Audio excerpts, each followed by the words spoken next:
नमस्कार, मैं हूं राजन और आप देख रहे हैं पंचायत टाइम्स। हमारी चुनाव यात्रा अब हिमाचल में आ चुकी है और फिलहाल हम लोग शिमला के समर हिल पर खड़े हुए हैं। ये जो पीछे आप इमारत देख रहे हैं इसको वाइस रीगल लॉज कहते हैं। यहीं पर Indian institute of advance studies भी है और एक ज़माने में ये राष्ट्रपति का ग्रीष्मकालीन निवास हुआ करता था। इस समय उनका ग्रीष्मकालीन निवास कहीं दूसरी जगह बन गया है, लेकिन इमारत टूरिस्ट अट्रैक्शन है, लोग यहाँ आते हैं। मौसम बहुत सुहाना है, शाम को रजाई, रात को रजाई लेनी पड़ रही है। तो मई का महीने में जहां लू के थपेड़े बाकी लोग झेल रहे हैं, यहाँ के लोग आराम में हैं। हमारे साथ कुछ छात्र हैं शिमला के, हिमाचल यूनिवर्सिटी के, जिनसे हम लोग बात करेंगे यहाँ की। लेकिन बात करेंगे इनके चुनावी जो रुझान है उसके बारे में, मुकाबला किन पार्टियों में है उसके बारे में, और ये क्या सोच रहे हैं इस चुनाव के बारे में। तो आपका नाम बताएंगे? सर मेरा नाम प्रेम है। प्रेम, आप रहने वाले कहाँ? मैं सिरमौर से हूँ सर। सिरमौर, लोकसभा शिमला? शिमला है सर। आप? सर सुनील चौहान, लोकसभा क्षेत्र शिमला। शिमला, अच्छा।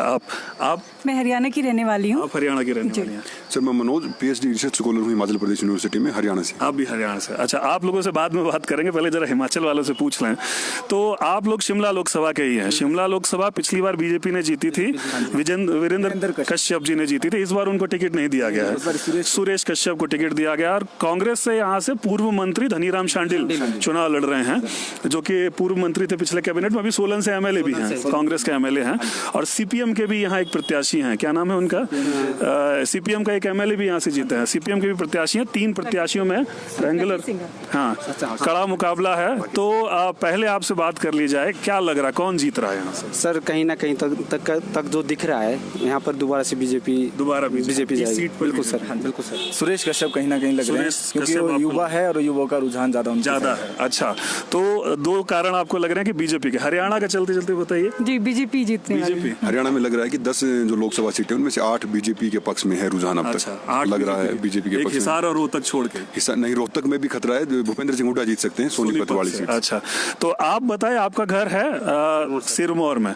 सिरमौर में एक डिमांड है, काफी लंबे समय से एक डिमांड चल रही है। हाटी क्षेत्र के जो लोग हैं वो एसटी स्टेटस की डिमांड कर रहे हैं, इसके बारे में जरा बताएंगे? हाँ जी सर, वो हमारे जो है, हम खुद हाटी क्षेत्र से आते हैं और हमारे काफी टाइम से, ये सालों से चल रहा है कि हमें जो है अनुसूचित जनजाति में रखा जाए, क्योंकि इसकी बहुत सारी समस्या है। क्योंकि वहाँ पर देखा जाए तो जाति प्रथा वहाँ पर बहुत चरम सीमा पर है और वहाँ की जो जल की सुविधाएं वो अच्छी नहीं है, कृषि अच्छी नहीं है।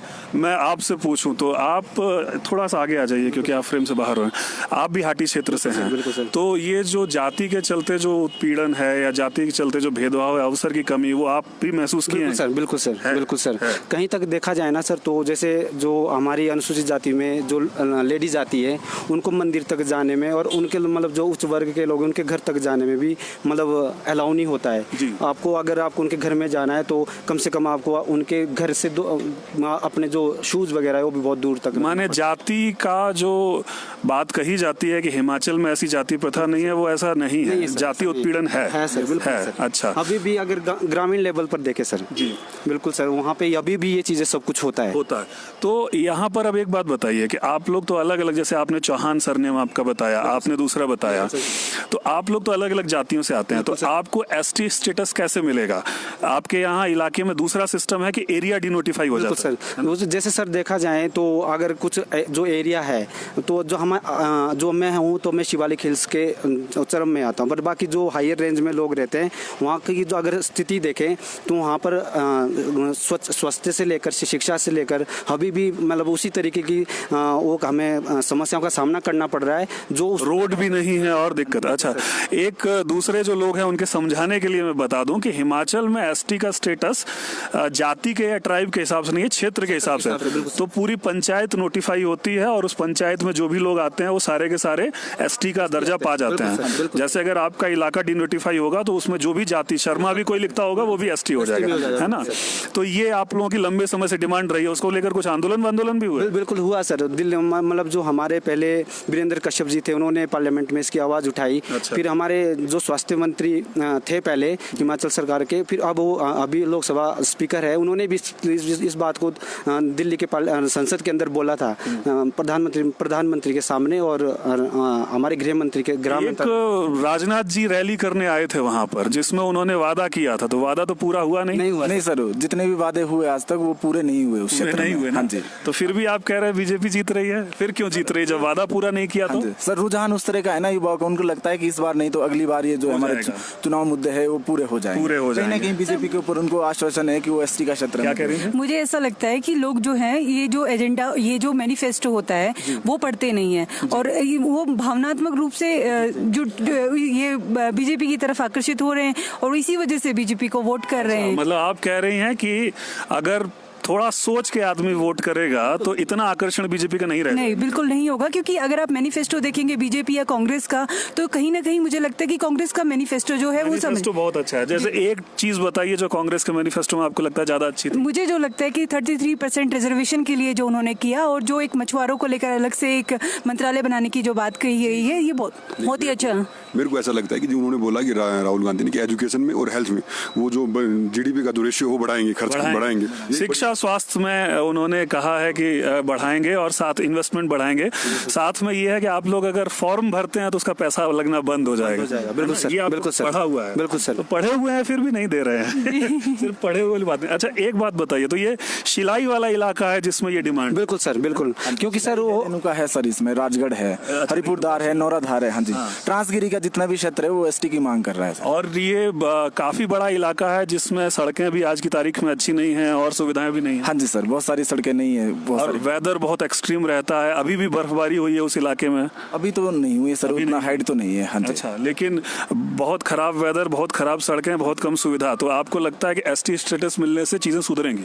हाँ जी सर, कहीं ना कहीं एसटी को अलग से जो है वो एक आवंटन होगा बजट, उसके थ्रू जो है वहाँ की हालत को जो अच्छा किया जाएगा सर जी। हाँ, तो ईमानदारी से अब एक बात पूछूं, आप तो चूंकि आपको लग रहा है बीजेपी जीत रही, लेकिन क्या आपको लग रहा है आसान है इस बार या कड़ा मुकाबला है? सर अगर देखा जाए ना तो कहीं ना कहीं तो जिस हिसाब से पिछली लोकसभा जिस हिसाब से पिछली लोकसभा इलेक्शन में जो था माहौल जो था उस तरीके का माहौल अभी नहीं है। बिल्कुल कम हुआ है। हाँ जी सर, जिस तरह से मोदी लहर थी पिछली बार वो नहीं है, मुकाबला कड़ा है। अच्छा, और ये इलाका तो थोड़ा कांग्रेस के राजा वीरभद्र सिंह के प्रभाव वाला भी माना जाता है, उसके चलते भी दिक्कत होगी? बिल्कुल सर, हमारे जो देखा जाए अगर रेणुका विधानसभा क्षेत्र देखा जाए तो पहले डॉक्टर प्रेम जी होते थे, वो तो 35 साल जीते हैं। उसके बाद अभी भी कांग्रेस के वहाँ पर जो है ना विनय कुमार अभी जो है वो जो एमएलए है। जी जी, तो मुकाबला मतलब कड़ा है।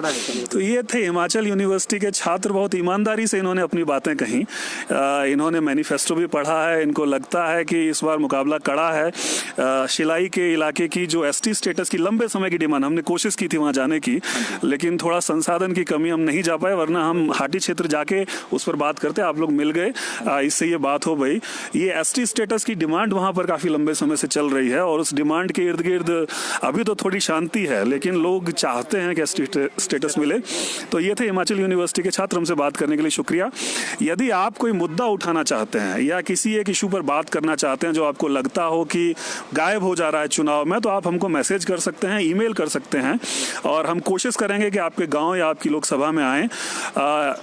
हिमाचल में लोकसभा चुनाव से जुड़ी हुई हलचलों को जानने के लिए देखते रहिएगा पंचायत टाइम। बस चलते चलते एक बात और, आप लोगों ने फेक न्यूज़ का नाम सुना है? बिल्कुल सर। क्या होता है फेक न्यूज? होता है सर कि जो चीज़ नहीं होती है उसको भी जो है दिखा दिया जाता है, बढ़ा चढ़ा के उसमें अपनी ओर से होता है। तो इससे लड़ने का कोई, आप मतलब इससे निपटने का कोई तरीका जानती हैं? सर मुझे जो लगता है ना कि एक तो टेक्नोलॉजी का जो हम लोग यूज़ कर रहे हैं व्हाट्सएप पर, इस पे जितना हो सके जो न्यूज़ आ रही है, जिसे व्हाट्सएप यूनिवर्सिटी कहा जाता है, ये जितनी न्यूज़ आ रही है इनको पढ़ने की बजाय हमें टेक्स्ट बुक्स या इन पे ध्यान देना चाहिए, जबकि न्यूज़पेपर में या इन पे ध्यान, ऑथेंटिक सोर्स पर भरोसा करना चाहिए। नहीं, रिलायबल सोर्स से उसको चेक करना चाहिए और बगैर पूछे फॉरवर्ड नहीं करना चाहिए। हाँ, उसको फॉरवर्ड नहीं करना चाहिए। हम लोग असल में एक मुहिम भी चला रहे हैं फेक न्यूज़ के खिलाफ, क्योंकि फेक न्यूज़ के चलते कई जगहों पे लोगों की जान भी गई है। झारखंड वगैरह में हत्याएं हुई हैं, लोगों को बच्चा चोर कह के और मार दिया गया। तो इसलिए हम लोग उसके खिलाफ भी अभियान चल रहे हैं। लेकिन बहुत खुशी हुई जान के कि हिमाचल यूनिवर्सिटी के छात्र इतने जागरूक हैं, उनको पूरी बातें पता है और वो विश्वास नहीं करते हर चीज़ पर, वो चेक करना प्रेफर करते हैं। तो ये थी हमारी एक छोटी सी बातचीत शिमला लोकसभा को लेकर। चुनाव से जुड़ी हुई हलचलें हम आप तक लेकर आते रहेंगे। देखते रहिए पंचायत टाइम्स।